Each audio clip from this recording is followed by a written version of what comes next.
Hey guys, in this video I'm going to be going over your options for accommodations. I'm going to start with free and work my way up, giving you the full spectrum of pricing options.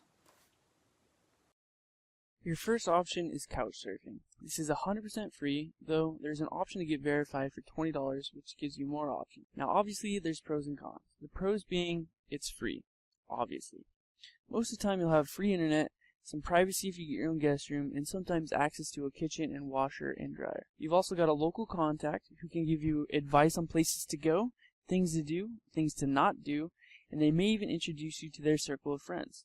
It's also a safe place to secure your valuables while you're out and about, unlike a hostel. It does have its cons though.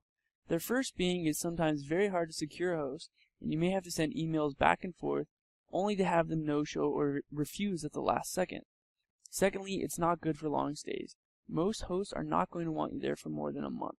So if your trip abroad is for a great period of time, you may have to line up multiple hosts or use a different option. Make sure you look for somebody who is verified and has a lot of references.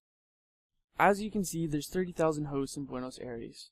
You have the option to click if they have references, if they're verified. You can choose the gender of your host.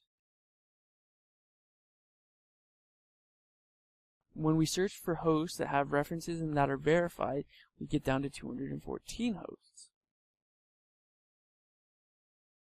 When we search with one with a private room, we get down to 18 hosts. Clicking on the first link,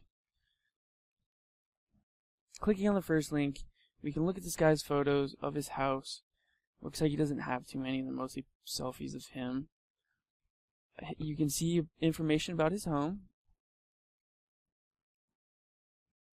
He does have a kitchen and there's Wi-Fi. So he is a good option. However, there were 17 other options that you could look at. So do the research, but find the host that's perfect for you. Your next option are hostels. There's a ton of websites out there dedicated to this. Hostelworld.com and Hostels.com being the two most popular. Hostels do have their pros and cons. Pros, they're really cheap. Free Wi-Fi usually. Breakfast is sometimes served, and most have a kitchen. There's a cool atmosphere where you get to meet other like-minded people in a dorm room setting. Cons, the dorm room setting. If you don't get a private room, you'll be sharing everything, room and bathroom, with several other people. There's a great risk for theft. The buildings are sometimes really old, with worn-down furnishings, and in a sketchy neighborhood. I've seen a few with curfews even. Your best bet is to do the research on the hostels wherever you want to travel. If you happen to be traveling with an expensive camera or a laptop, I highly suggest getting a hostel that has a private room or just skipping the hostel altogether. If you skip the hostel altogether, your next option is Airbnb. It's very easy to find an inexpensive private room or even an entire apartment. If you can score an Airbnb with a kitchen, you can save lots of money on food. I've seen them as low as $10 a night, all the way up to $1,000 a night. Whatever fits your budget.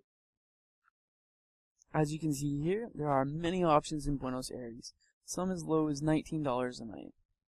You can go through more filters and search for amenities. Obviously I want wireless internet and a kitchen. There's several other options as well. I'll search for an entire apartment to see what comes up.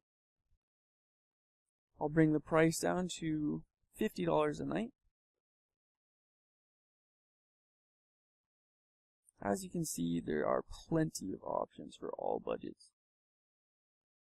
And this is for an entire apartment. If I search for just a private room, you can see there's plenty of options, some as low as $9 a night.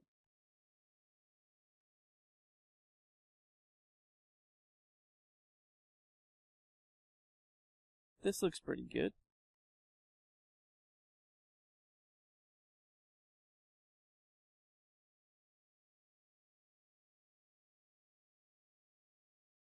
Now, if you want a hotel, I suggest using Google Maps. Simply search hotels, and you'll see all the hotels in the area and their price. Simply hover over the red dot, and the hotel and their price will show up. After you find a hotel and a price you're comfortable with, try calling the hotel, let them know you found a price online at whatever, and you're wondering if you should book through them or a booking website. Usually they'll offer you a cheaper rate to book directly through them because a percentage goes to the booking website.